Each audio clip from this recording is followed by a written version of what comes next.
السلام علیکم ورحمۃ اللہ وبرکاتہ۔ معزز ناظرین، اللہ سے دعا ہے آپ تمام لوگوں کے حق میں کہ اللہ رب العزت آپ کو اور مجھ کو سب کو جنات اور جادو، نہیں دکھنے والی ناپاک طاقتوں کی شرارتوں سے اللہ ہم سب کی حفاظت فرمائے۔ میں جیسا کہ بارہا اپنی ویڈیو میں کہتے رہتا ہوں کہ انصاری رقیہ سینٹر ایک ادارے کا نام ہے، ایک جماعت کا نام ہے، ایک ارادے کا نام ہے۔ وہ یہی ہے کہ کس طریقے سے شیاطین کو انسانی جسموں سے، انسانی گھروں سے نکالا جائے، کس طریقے سے شیاطین کے اثرات سے انسانیت کو بچایا جائے۔ ہماری پوری جماعت کا اور ہمارے پورے ادارے کا یہی ارادہ ہے کہ کس طریقے سے قوم کو راحت پہنچائی جائے، امت محمدیہ کی کیسے خدمت کی جائے، ہمارا یہی ارادہ ہے۔ تو اسی کے متعلق آج ایک اہم بات آپ حضرات کے سامنے کرنے جا رہا ہوں، وہ یہ ہے کہ جادو انسان کو کس طریقے سے ہوتا ہے اور کس وجہ سے ہوتا ہے۔ جادو اصل میں حسد جلن کی وجہ سے، جو آدمی جتنا اونچا ہو کسی بھی اعتبار سے، آدمی کے اندر قابلیت جب پیدا ہو جاتی ہے تو دیکھنے والے، رہنے والے حسد جلن، اور یہ حسد جلن بڑھتی ہے تو جادو کے اندر بدل جاتی ہے۔ اور اگر کوئی ذاتی مفادات ہیں تب بھی جو ہے نا، اور جادو کا اثر بہت زیادہ ہو جاتا ہے، کرنا کرانا۔ تو اللہ کے نبی صلی اللہ علیہ وسلم کی ایک حدیث بھی ہے کہ مالداروں کو چاہیے یا پھر ہنرمندوں کو چاہیے کہ اپنے چیزوں کو چھپا کر استعمال کرے، اپنے کاموں کو چھپا کر استعمال کرے، جب تک اپنے منزل کو نہ پہنچا جائے اس وقت تک کسی کو خبر بھی نہیں دینا چاہیے۔ اللہ کے نبی صلی اللہ علیہ وسلم کی حدیث ہے، اپنے کاموں کو راز میں رکھنے کا حکم دیا گیا، اس لیے کہ حاسدین کے نظر سے جب آپ گریں گے تو پورا کام بھی خراب ہوگا اور اسی طریقے سے پورا جسم بھی خراب ہو جائے گا۔ تو یہ نظر بد کی حقیقت تھی۔ اسی طریقے سے جب نظر بد زیادہ بڑھ جاتا ہے، پھر دشمن اور بھی زیادہ ہو جاتے ہیں تو جادو کرنا شروع کر دیتے ہیں۔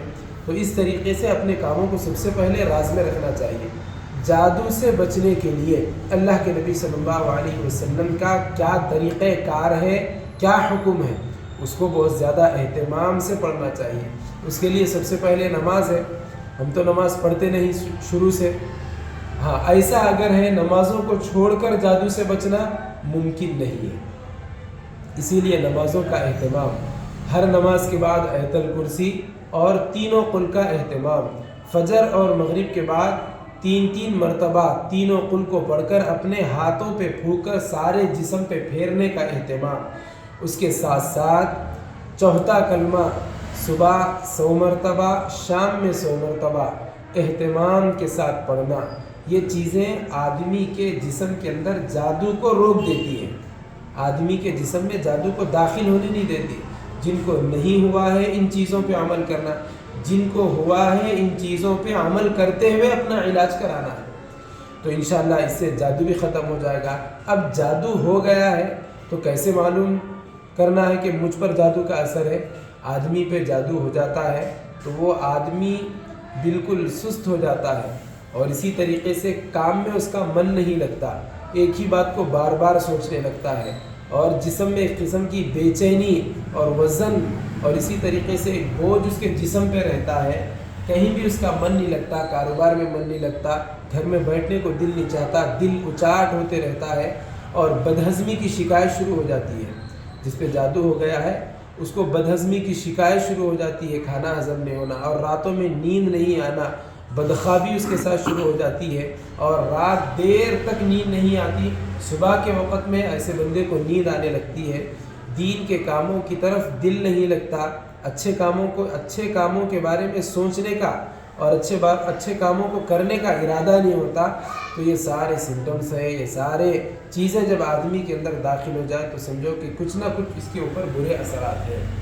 اس کو جب آدمی اس چیز کو محسوس کرے تو فوراً اپنے علاج کے لیے کسی معالج کا انتظام کرے، اپنے آپ کو معالج سے ضرور معالج کے پاس جائے اور اپنا علاج کرائے۔